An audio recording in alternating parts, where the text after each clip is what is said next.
আসসালামু আলাইকুম। আমি ডক্টর নাজমুন নাহার। আশা করি আপনারা সবাই ভালো আছেন। আজকে আমি একটি ঘটনা দিয়ে আমার টপিকটা শুরু করব।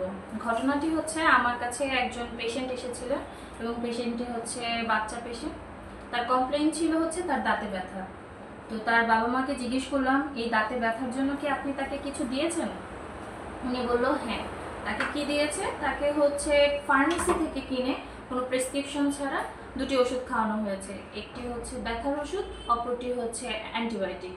তো অ্যান্টিবায়োটিকটা তাকে কিভাবে দিয়েছে? যখন তার ব্যথা হয়েছে তখন তাকে 1 চামচ দিয়েছে, আবার যখন ব্যথা চলে গেছে আর অ্যান্টিবায়োটিক খাওয়ানো হয়নি, আবার যখন ব্যথা হয়েছে তখন আবার 1 চামচ অ্যান্টিবায়োটিক দিয়েছে। তো এটা কি ঠিক? নো, এটা কখনোই ঠিক না। এবং এই নিয়েই আমি আপনাদের সাথে আজকে কথা বলবো। আসলে অ্যান্টিবায়োটিক কি? অ্যান্টিবায়োটিক হচ্ছে একটা ড্রাগ, এবং যেই ড্রাগটি আমরা সাধারণত ব্যাকটেরিয়াল কোনো ইনফেকশন হলে ব্যবহার করে থাকি বা পেশেন্টদেরকে দিয়ে থাকি। এবং এটার ইউজটা আমাদের দেশে খুবই ভুলভাবে হয় এবং এটা কখনোই ঠিক না।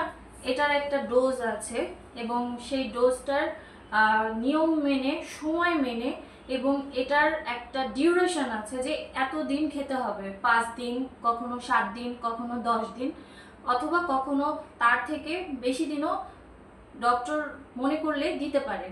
তো সেই ক্ষেত্রে আমি আশা করব আপনারা অ্যান্টিবায়োটিকটা নিয়ম মেনে খাবেন। এখন প্রশ্ন হচ্ছে, যদি আমরা নিয়ম মেনে না করি তাহলে কি হতে পারে? তাহলে হতে পারে অ্যান্টিবায়োটিক রেজিস্ট্যান্স বলে একটা কথা আছে।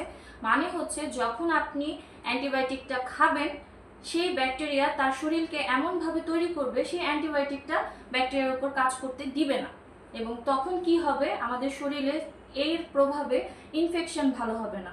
আমরা অনেক হাই ডোজের অ্যান্টিবায়োটিক পেশেন্টদেরকে দিতে থাকি, কিন্তু পেশেন্টদের শরীরে কাজ করে না। এর কারণ হচ্ছে তার শরীরে সেই অ্যান্টিবায়োটিকটা রেজিস্ট্যান্স হয়ে যায়, এবং এটি আমাদের জন্য খুবই ভয়াবহ। এবং আমাদের এই কারণে পেশেন্টের ইনফেকশন বাড়ছে, সেকেন্ডারি ইনফেকশন বাড়ছে, এবং পেশেন্টরা সুস্থ হচ্ছে না।